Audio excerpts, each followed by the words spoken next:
Episode 229 na tayo ng FPG's Batang Quiapo mga kapamilya. Ngayong gabi ay mapapanood natin ang pag-uusap nga ni na Berting kasama tong si Turco saka si Supremo na itutuloy daw nila yung kanilang plano at kahit anong mangyari, itataya pa rin ni na Berting saka ni Turco ang kanilang buhay. Masamahan lamang nila si Supremo kahit saan ito magpunta. At nagpasalamat naman si Supremo dahil natiyak niya yung pagiging tapat ng mga kaibigan niya na talagang sasamahan sila. Magapi lamang itong si Augustus, di ba? Para matapos ng problemang ito. Samantala, pinuntahan ni na Eric sa ni Hernan ang kanilang madam na si Amanda at humingi sila ng tawad. Pasensya na po ma'am, dahil po sa amin kaya po hindi po namin napagtanggol ang inyong mga magulang. Sabi naman ni Amanda, naunawaan ko kayo, naintindihan ko naman kayo. Kaya meron tayong plano. Pagpapatuloy natin ito para maipagiganti ang pagkamatay ng mga magulang ko. Ano po yun madam? Kailangan natin puntahan ang bodega, ang isa sa mga bodega ni Augustus dahil nagtabi ako doon ng pera na galing sa kanya. Magagamit natin yung pambili ng mga armas, karagdagang mga kagamitan para lalo natin siyang matalo, sabi niya. Ngayon, pinuntahan na ni Yoli saka ni Lucio itong si Amanda. Dinalhan siya ng pandesal sa kape. Nagdala kami ng pagkain para sa'yo. Hindi tinanggap ni Amanda, tumalikod siya. Sabi ni Yoli, Amanda, patawarin mo na ako. Hindi ko naman sinasadya, alam ko galit ka sa akin. Alam ko ako ang sinisisi mo kung bakit namatay ang mga magulang mo. Pero hindi ko rin yung kagustuhan. Patawarin mo na sana ako, sabi ni Amanda. Hindi kita sinisisi, Yoli. Pero may pagkakamali ka, may kasalanan ka. Alam mo na naging pabaya ka. Kaya ikaw ang dahilan kung bakit namatay mga magulang ko, kung bakit tayo napahamak, dahil kasalanan mo. Sabi ni Lucio, teka lang, Amanda, huwag ka naman ganyan kay Yoli. Pumunta siya dito para humingi ng tawad. Taos puso at pakikipagtaong nakitungo sa'yo. Huwag mo naman siyang ganyanin. Alam mo, binuwis namin ng buhay namin. Sumama kami kay Supremo para iligtas ka. Kagustuhan namin to. Kaya nga, naapektuhan yung pagmamahalan namin ni Yoli. Sabi ni Amanda, kagustuhan mo yan, Lucio. Kaya huwag mong susumbat sa akin kung bakit kayo nadamay. Sabi niya, umalis na kayo. Hindi ko kailangan yung dala nyo, sabi ni Amanda. Sabi naman ni Lucio, aba Amanda, mapapatulan na kita. Biglang dumating si Supremo. Ano yun? Tama na yan, Lucio. Sabi naman ni Lucio, alam mo naman Supremo na sinisisi ni Amanda itong si Yoli. Wala naman kaming ginawa. Alam mo ma-aksidente lamang nangyari. Wala naman may kagustuhan nito, sabi ni Supremo. Oo, alam ko. Wala naman may kagustuhan nito. Tama na yan. Saka na lang natin pag-usapan yan. Umalis na nga si na Yoli saka si Lucio at nag-usap yung dalawa. Sabi ni Yoli, pasensya ka na Lucio. Nadadamay ka. Baka masira pa ang pagkasama ninyong mga magkakaibigan. Sabi naman ni Lucio, hindi Yoli, ikaw ang pinili ko dahil mahal kita. Ikaw lang at wala nang iba ang gusto kong makasama habang buhay. Kaya nagbago na isip ko, hindi na ako sasama sa grupo ni na Supremo. Malalagyan lang sa peligro ang buhay natin. Nangyari na nga, di ba? Tayo na nga itong napeligro tapos tayo pang sinisisi ni Amanda. Sabi naman ni Supremo, pagpasensya mo na si Lucio, Amanda. Hindi naman niya kagustuhan yun eh. Alam mo, pinoprotektahan lang naman niya yung babaeng pinakamamahal niya. Kagaya ko, pinoprotektahan kita. Sabi naman ni Amanda, naintindihan ko. Sa pagkakataong ito, Supremo, kailangan na natin makaalis dito. Meron akong plano. Kukunin natin yung pera ni Augustus. Meron akong itinabi doon sa isa sa mga bodega niya. Sa isa sa mga negosyo niya. Kung saan niya tinatago yung mga shabu. Kukunin natin yun para makalipat agad tayo ng matitirahan at makakabili tayo ng mga armas panlaban kina Augustus para makapaghiganti ako sa kanya. At saka meron akong papakiusap sa Supremo. Sana wag mo nang isama pa si Yolis kasi Lucio sa operasyon natin. Sige. Ngayon lumabas si Lucio at nakita nga niya si Supremo.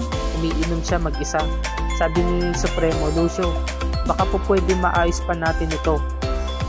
Baka naman po pwede mapag-usapan natin to. Tayo ni na Amanda, sabi ni Lucio. Hindi na Supremo.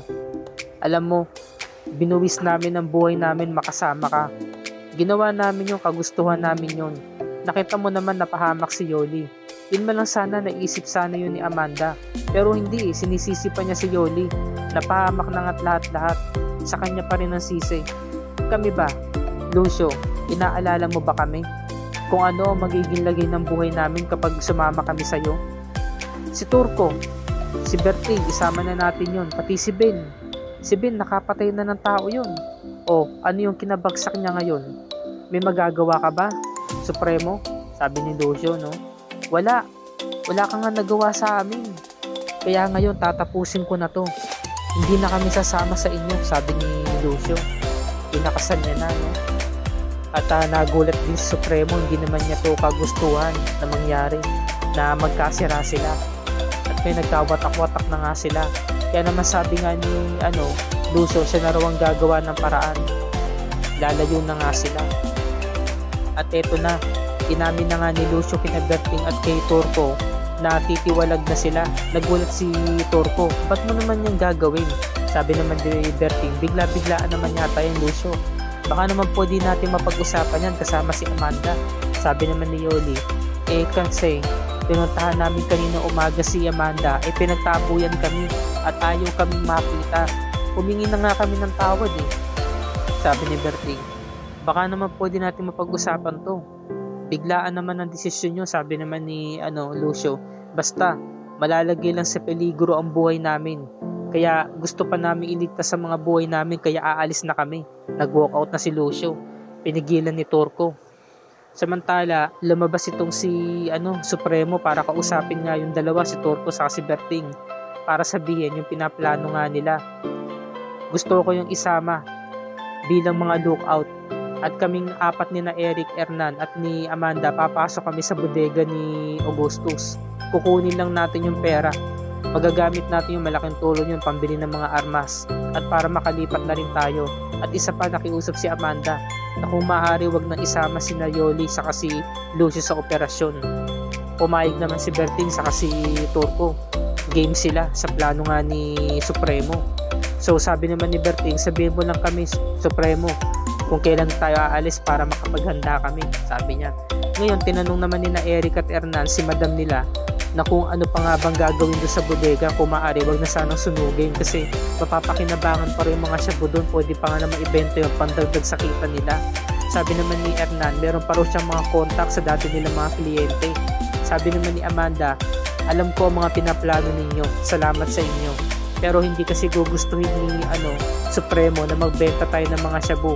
Kaya mas maigi pa sunugin na lang natin yung bodega ni Augustus para masira ang isa sa mga pinagkakakitaan niya. Pumayag sina Eric sa si Hernan.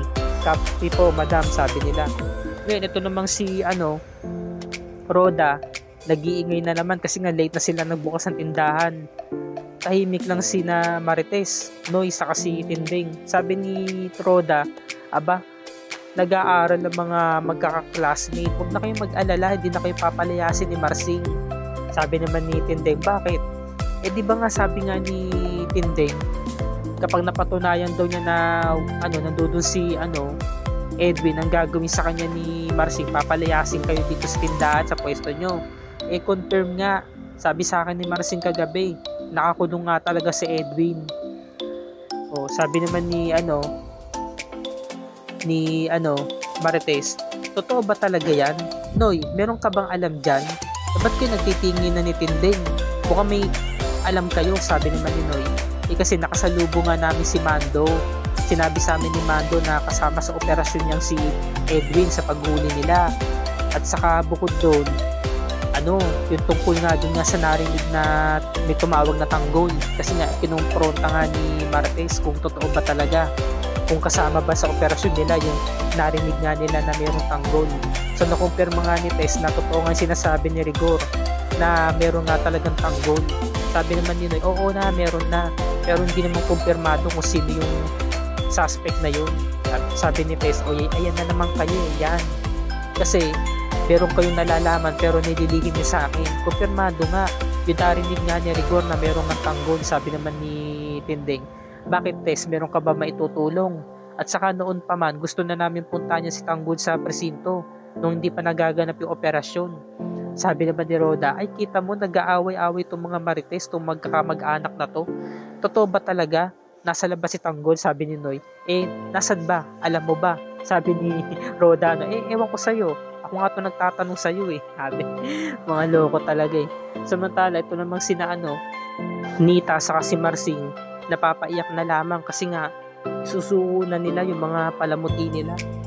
Sabi ni Nita, Tart, hindi kaya sumama ang loob sa atin ni Mokang kapag nalaman niya na ibebenta natin itong mga alahas? Hindi naman siguro, Tart, kasi mahal na mahal tayo ni Mokang.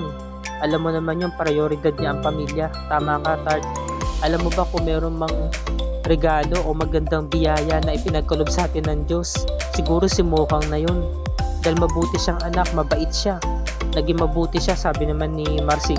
Alam mo ba, Tart, parang sinisisi ko ang sarili ko o tinatanong ko ang sarili ko kung napalaki ko ba na maayos si Edwin. Kasi nagkaganon siya, naligaw siya ng landas. Samantalang si Mokang, tingin ko talaga napalaki natin siya na maayos. Sabi ni Nita, tama ka, Tart, kasi si Mokang lumaki talaga na naging masunurin, mabuting tao, mabuting anak, mabait, mapagmahal, at saka inuuna pa niya ang ibang tao, tayo, kaysa sa ang sarili niya. Samantala, pinakita na nga itong pagtakas ni na Bubbles kasama si Tanggol saka si Mokang. Hinahabol sila ng grupo ni na Ramon saka si Ramon. Ayan nakalabas na sila ng ng kwarto nila at dumaan sila sa fire exit.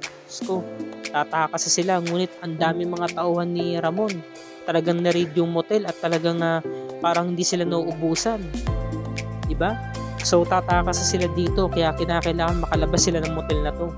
Pati sa labas at sa baba ng motel, talagang ang daming bantay. Halos pinaikutan yung buong paligid ng motel. Kaya dito na po nagtatapos ang ating review and recap para sa gabing ito, mga kapamilya. Bukas pakatunghayan natin ang episode 230, ang pagtakas ni na Tanggol kasama si Mokang saka si Bubble sa mga tauhan at sa mga kamay ni Ramon.